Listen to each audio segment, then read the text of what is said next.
नमस्कार, स्वागत है ट्रू मीडिया ज्योतिष विज्ञान में। आज हम बात कर रहे हैं बेलपत्र की। यह बेलपत्र भगवान शिव पर अर्पित किया जाता है। बेलपत्र जो है भगवान शिव को बहुत ज़्यादा प्रिय है। क्यों, इसे समझते हैं।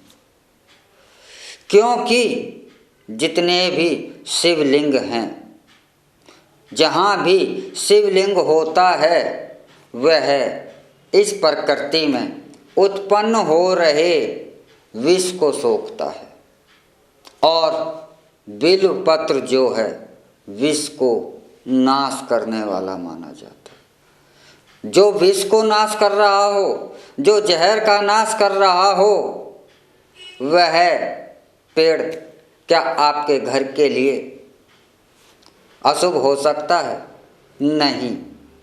आज हम बात भी इसी विषय पर कर रहे हैं। क्या घर पर बेलपत्र हो घर में तो वह अशुभ माना जाता है या शुभ? तो विष नाशक अगर कोई पौधा लगा हुआ है तो वह तो आसपास भी विष जो उत्पन्न हो रहा है उसका नाश करने वाला माना जाता है। इसलिए बेलपत्र जो है घर में अशुभ नहीं माना जाता।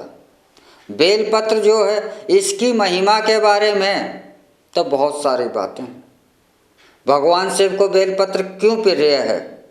क्योंकि बेलपत्र जो है भगवान शिव पर इसलिए भी चढ़ाया जाता है कि हम मनुष्य, हम सनातन धर्म के जो लोग हैं, हम सनातन धर्म के व्यक्ति जब भी कोई भोग ईश्वर को अर्पित करते हैं तो वह ईश्वर को अर्पित किया गया भोग को हम ईश्वर के प्रसाद के रूप में ग्रहण करते हैं।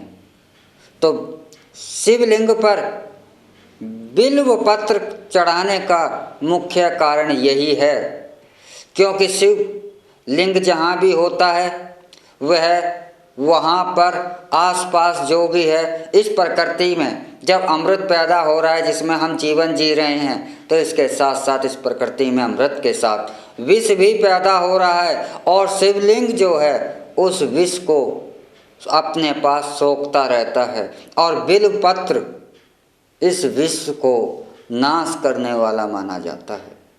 इसलिए बिल्वपत्र शिव पर चढ़ाया जाता है और यह भी कहा जाता है कि भोग जो है ईश्वर का वो हम ग्रहण करें, अर्थात हम प्रतिदिन बिल्वपत्र को अवश्य ही ग्रहण करें भगवान शिव का प्रसाद मानकर। क्यों?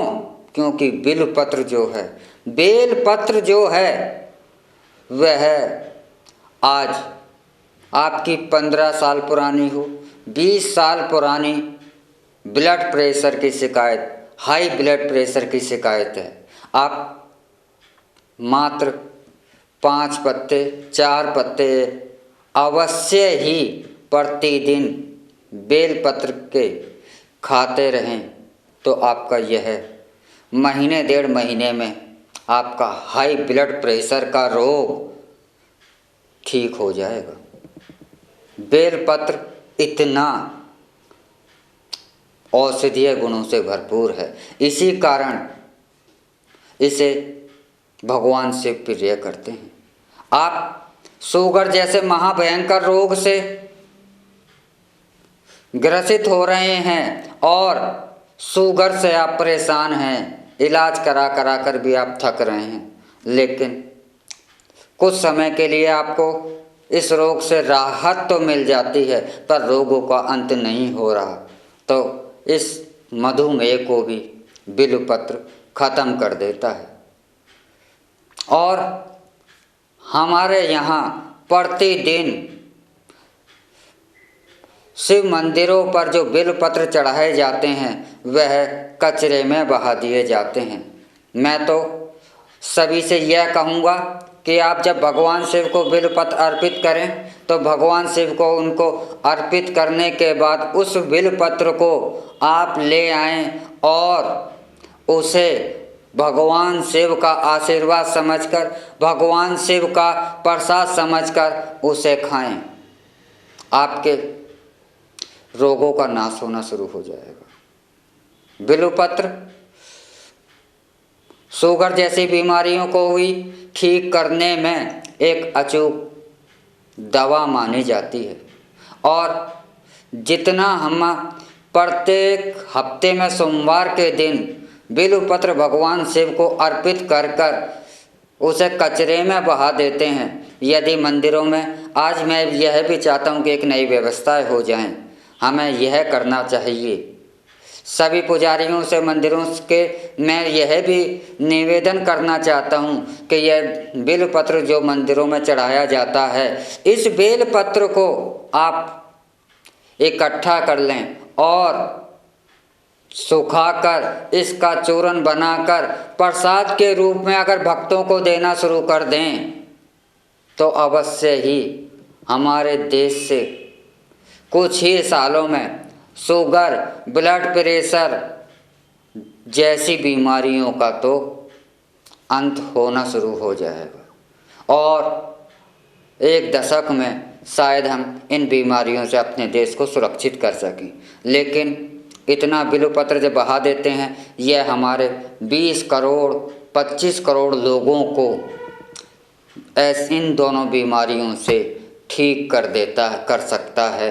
इतना हम बिल्वपत्र एक हफ्ते के अंदर बहा देते हैं कचरे के अंदर। बिल्वपत्र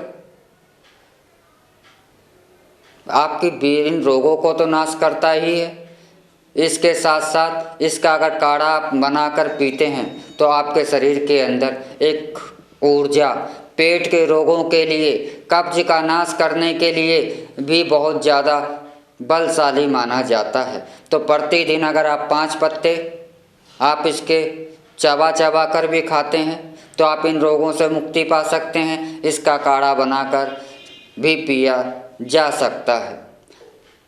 तो बिल्वपत्र की तो बहुत ज़्यादा महिमा है, इसलिए बिल्वपत्र को आप सेवन अवश्य ही करना शुरू कर दीजिए।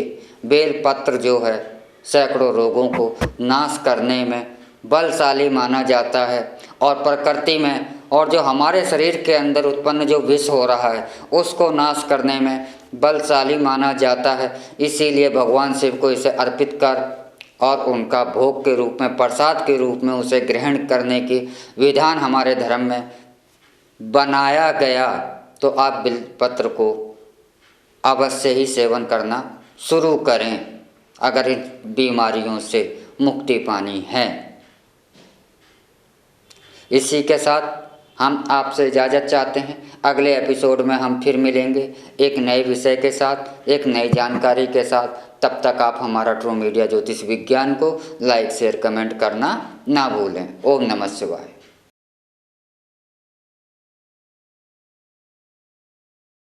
अगर आप ये वीडियो YouTube पर देख रहे हैं तो हमारे चैनल को सब्सक्राइब करें और बेल आइकन को दबाना ना भूलें। अगर आप Facebook पर ये वीडियो देख रहे हैं तो हमारे पेज को लाइक करें।